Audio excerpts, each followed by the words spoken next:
আজকে আবার মাংস নিয়ে এসেছি। এই যে মাংস ধুয়ে রেডি করে রেখেছি। এখানে আছে আদা রসুন পেঁয়াজ লঙ্কা কুচি, এখানে আছে আলু, এরপর কাকা টমাটোর কাটছে। টমাটোর কাটা রেডি হয়ে গেলেই এরপর মাংস রাঁধা স্টার্ট হয়ে যাবে। গরম হয়ে গেছে, এই যে এখন তেল ডালা হচ্ছে।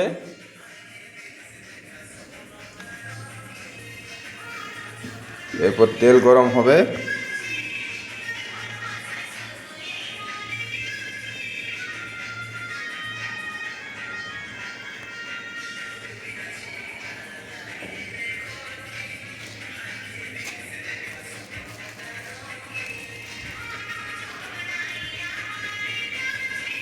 এরপর চলে যাবে জিরা,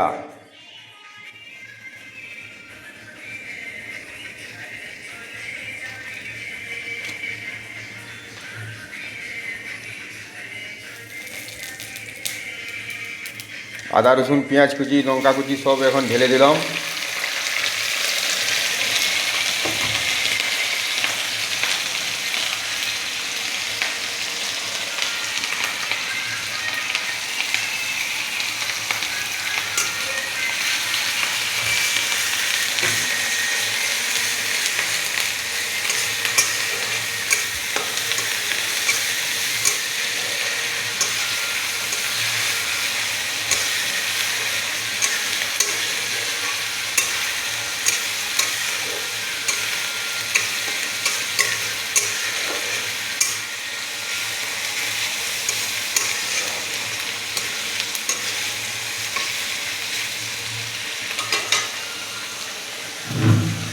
এরপর নেক্সট টমাটোর কুচি,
পরিমাণ মতন হলুদ,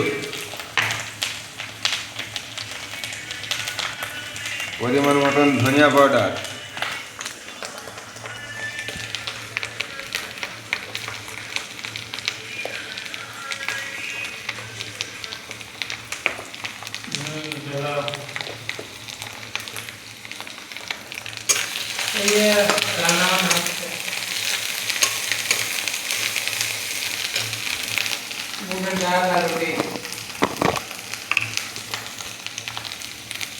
পরিমাণ মতন গরম মশলা,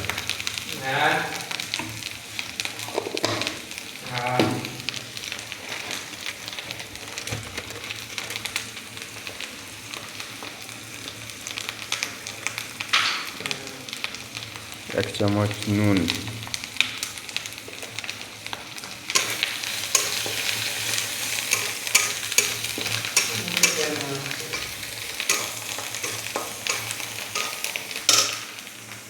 একটু হালকাভাবে জল দিয়ে দেবো, দিয়ে মশলাটা কষিয়ে নেব।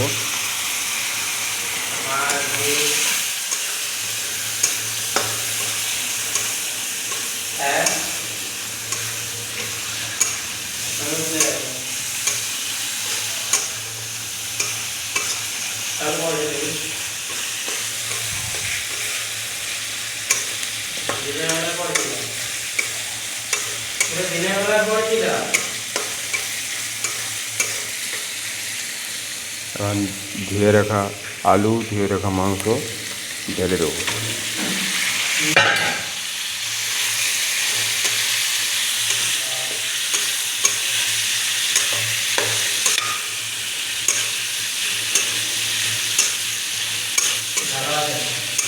তোমরা সবাই হয়তো বলবে যে আলুটা কেন ভাজলে না, কিন্তু না ভাজলেও আলুটা গলে যাবে।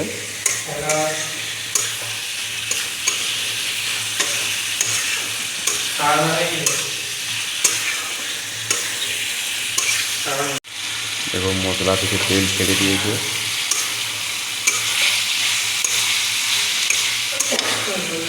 মশলা থেকে তেল ছাড়লেও তবুও এখন হালকা করে আমি ঢাকা দিয়ে দেবো, তারা খুলে দেখো।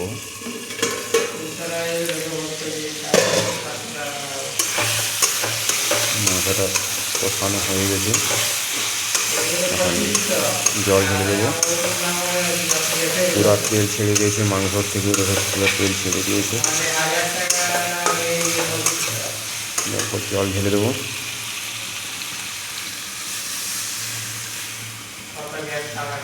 পরিমাণ মতো একটু জল দেবো যেমন আলুগুলো সিদ্ধ হয়ে যায়।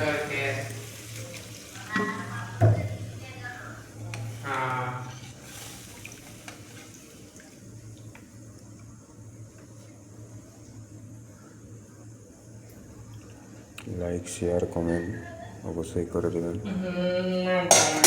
নেক্সট ভিডিও দেখার জন্য। এখন আমি ঢাকা দিয়ে দিয়েছি। আমাদের খাবার রেডি হয়ে গেছে, এখন আমাদের খাওয়া স্টার্ট হবে। ভাত বাড়া চলছে।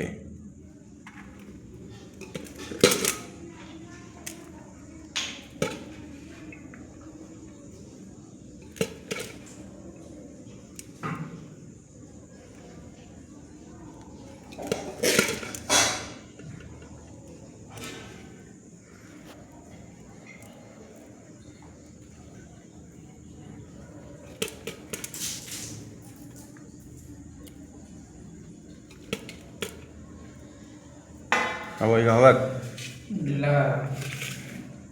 থালাটা বাড় না। এই হচ্ছে আমাদের রুম, আমরা এই রুমে থাকি। কাকা ভাইপো খাওয়া দাওয়া করি, ডিউটি যাই, আবার আসি ডিউটি থেকে, আবার রান্না বান্না করি, আবার খাওয়া দাওয়া করি। এই হচ্ছে আমাদের জীবন। আমাদের আজকের খাবার এই। এখন খাওয়া স্টার্ট করব। এই যে কাকা আমার এখন মাংস নিচ্ছে, কড়া সমেত ঢেলে নিচ্ছে। বলছে কত আর হাতায় ঢালবো।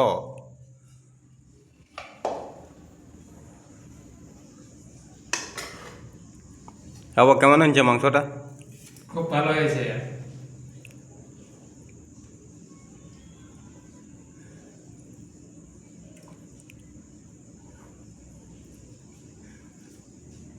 লাইক, শেয়ার, কমেন্ট করে দেবেন।